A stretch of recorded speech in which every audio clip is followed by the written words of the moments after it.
Last night, the world premiere of Kingdom of the Planet of the Apes took place at the iconic Chinese theater in Los Angeles, California, and as expected, once the movie ended, the first reactions from critics and fans in attendance were shared online. Reactions were overwhelmingly positive, with audience members praising the cast and characters, especially Proximus Caesar as the villain, as well as the story, emotional depth, and of course, the stunning visuals. I'm here to take a look at what everybody had to say. If you like what I do here and want to show your support, be sure to hit the like button on this video, subscribe to the channel, and hit that notification bell so that you can stay up to date on all things apes. Enjoy the video.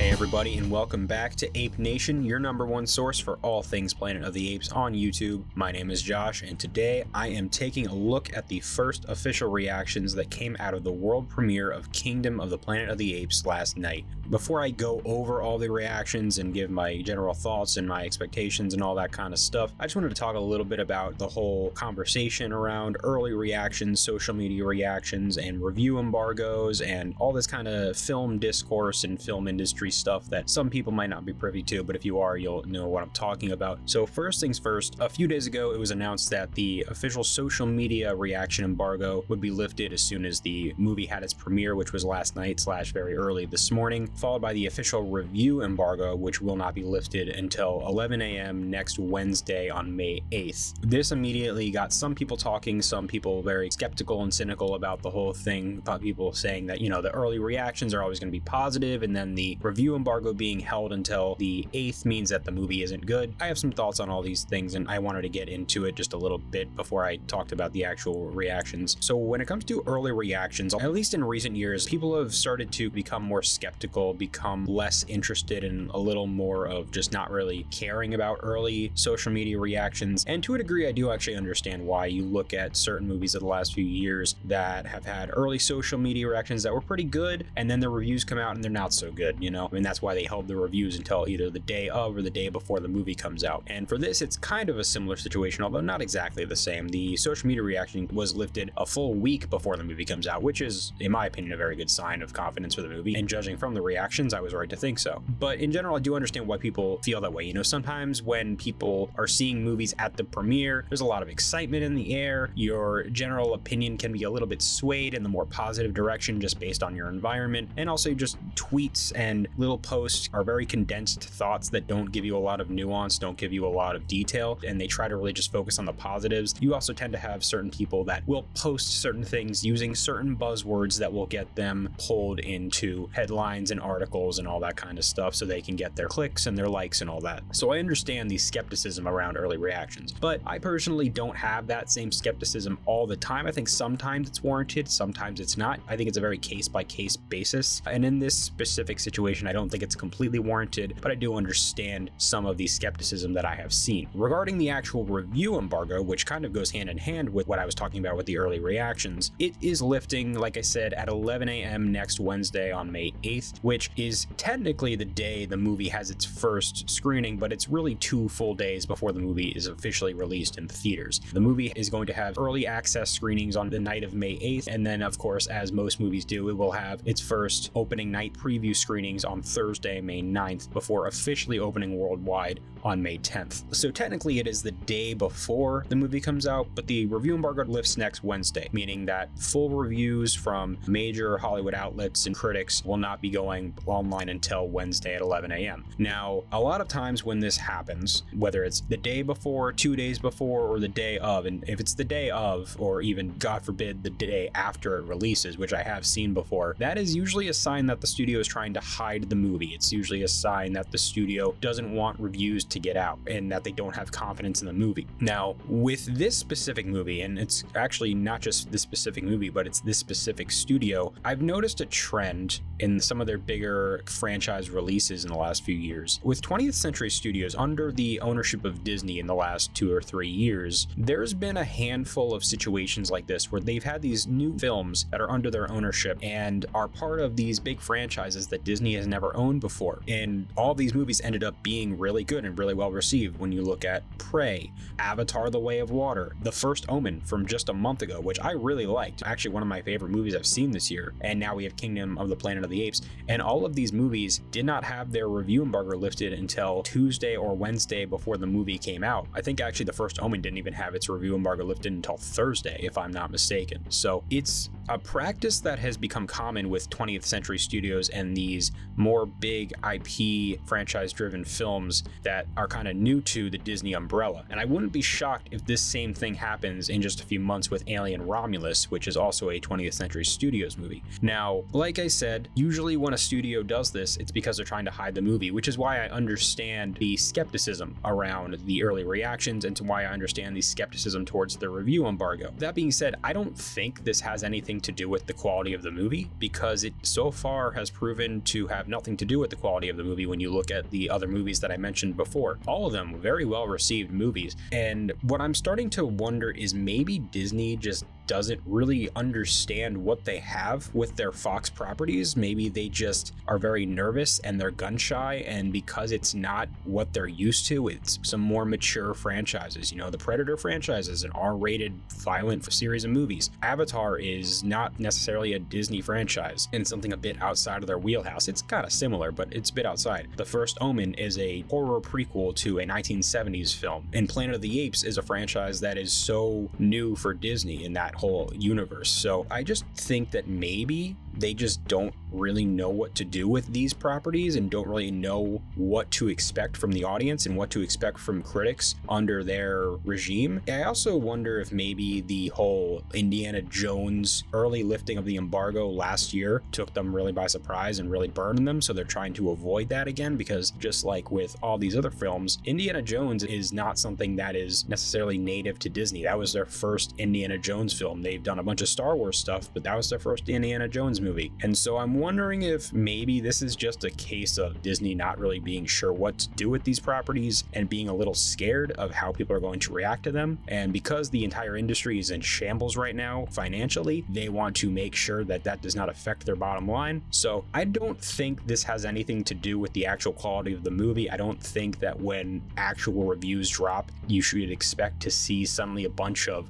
really low scores and really negative reviews or anything like that. Maybe some. Of course, you're going to get some negative, if not mixed reviews. Pretty much every movie does. But I don't think that's really much of a reason to be concerned. Now, I could be totally wrong, and the reviews could come out in a few days, and it ends up getting like a 40% on Rotten Tomatoes or something. I have no idea. I could be completely wrong. But personally, I look at this situation, and I look at this whole scenario, and as someone who looks at it on very much a case-by-case basis, I don't think we have much reason to be concerned. So if you are one of those people that I've seen talking about how, oh, be very skeptical, you know, temper your expectations, you don't think it's going to get good reviews because of the embargo, I understand where you're coming from, but I personally am not very worried at all. Now, moving on from all that film industry talk, let's actually look at what people are saying about the movie, because so far it's looking like this is another winner in the Planet of the Apes franchise, and I am so excited about that. I have a handful of reactions that were sent out last night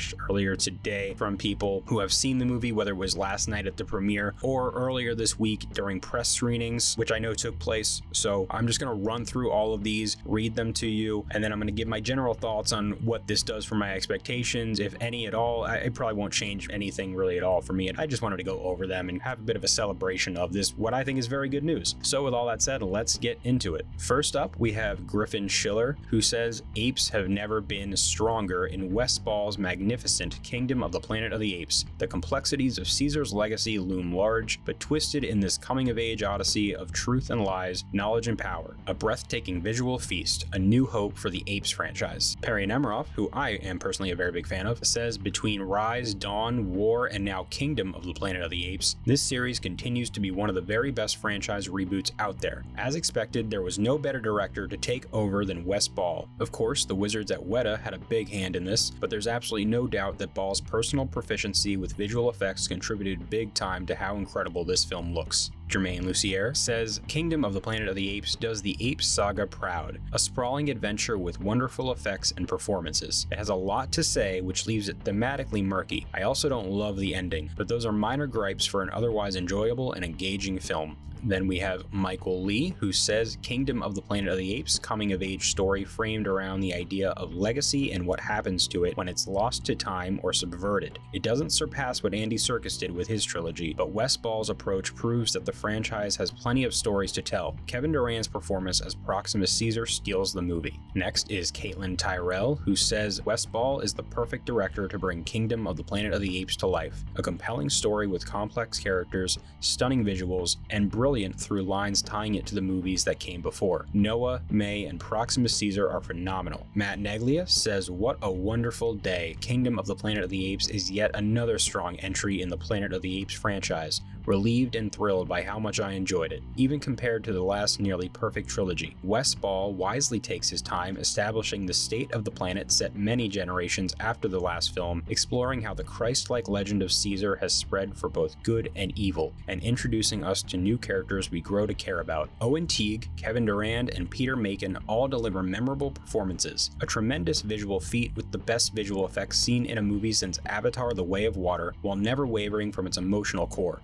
Next we have Kevin Paloe, who says, I loved Kingdom of the Planet of the Apes. How is it as good as the Matt Reeves movies? I don't know, but it's phenomenal. Apocalypto with apes, as Wes Ball promised. Riveting and emotional, Apes continues to be pound for pound one of the best, if not the best, franchise running. Next we have Daniel Howitt, who says Kingdom of the Planet of the Apes is a worthy successor to the throne, a bold leap in the future of this world that hooked me immediately. It's a genuinely exciting action-adventure, perhaps larger in scope than the last films, but just as grounded in honest emotion. Next we have Ian Sandwell, who says Kingdom of the Planet of the Apes is a strong continuation of the series, takes a little while to find its footing, but builds into a captivating second act and a thrilling finale. Excited to see where it heads from here after an intriguing ending. Next we have Don Kay, who says, I'd rate Kingdom of the Planet of the Apes as a solid middle-of-the-pack entry in this beloved and still fascinating saga. A great cast, terrific ape CG, and lots of interesting new ideas, even if some of the latter are undercooked,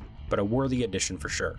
Next up, we have the Hollywood Handle, who says Kingdom of the Planet of the Apes is not only incredibly gorgeous, but also a deep and magnificent return to this franchise. The film manages to capture Caesar's legacy with an engaging story and an amazing cast. Wes Ball was really the right guy to bring this franchise back. Up next, we have Dana Abercrombie, who says, my goodness, Kingdom of the Planet of the Apes was a fascinating spectacle that captivated me from beginning to end. From the action to the special effects to the story, Kingdom of the Planet of the Apes shows what happens when power corrupts and the words of Caesar are twisted for personal gain. Wes Ball delivered. And we have Russ Milheim, who says Kingdom of the Planet of the Apes is a fantastic addition to the series. While it may falter at times in the pacing department, that never keeps the movie from being an absolute thrill. The VFX is astounding and the characters beautifully crafted.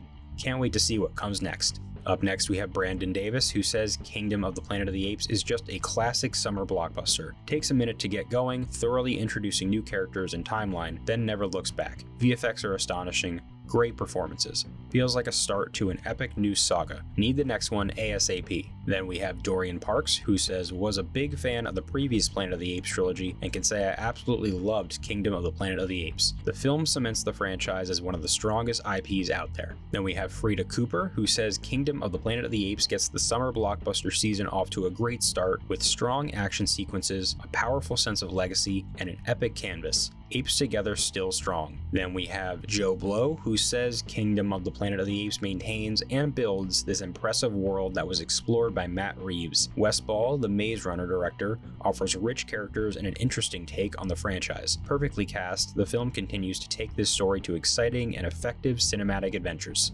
Scott J. Davis writes, loved Kingdom of the Planet of the Apes, a thrilling, moving, and poignant entry that takes everything Reeves and Serkis and co. did and builds on it organically and with panache and beauty. Feel issues, first act pacing, thematic muddles, but all in all a worthy, brilliant follow-up. Now we have Emily Murray, who writes, with Kingdom of the Planet of the Apes being another great chapter, the series continues to hold strong. There are undoubtedly pacing issues, too long, but I loved being lost in that world and the exploration of Caesar's legacy is fascinating. The ending will leave you wanting more. And then finally, we have Scott Mantz, who is another person I'm a big fan of in the film and online journalism industry, who says, if there's one thing I love as much as Star Trek and the Beatles, it's the Planet of the Apes movies, the original films and the last 3 films. And I loved Kingdom of the Planet of the Apes, an excellent and very entertaining continuation of the new mythology. See it May 10th. So those are all the reactions I gather. There are a handful more out there if you look around, but those are the ones that caught my eye and I wanted to cover here and present to you. These all get me really excited. The 2 common criticisms that we see here are pacing and the thematic elements of it. I think 2 or 3 people specifically said that some of the thematic elements are a bit muddled. So I'll see for myself if I agree with those when I see the movie, but judging from all the reactions, it sounds like we are in for a real treat. The movie sounds like it's going to be just as emotional as we wanted it to be, just as exciting and fun and action-packed as we wanted it to be. The characters sound like they're really great, which is what I'm very excited about. And of course, Proximus Caesar sounds like he is a great villain. Kevin Durand does a great job playing him, which is the thing that I have been most excited about going into this movie. So all these reactions get me very excited. They get me really hopeful about the movie. Of course, like I said, regarding the review embargo and getting more in-depth reviews in the coming days, we'll see how that actually holds, but things are off to a strong start. I'm very excited about this. I'm very optimistic about this, and it just gets me more and more excited to finally see the film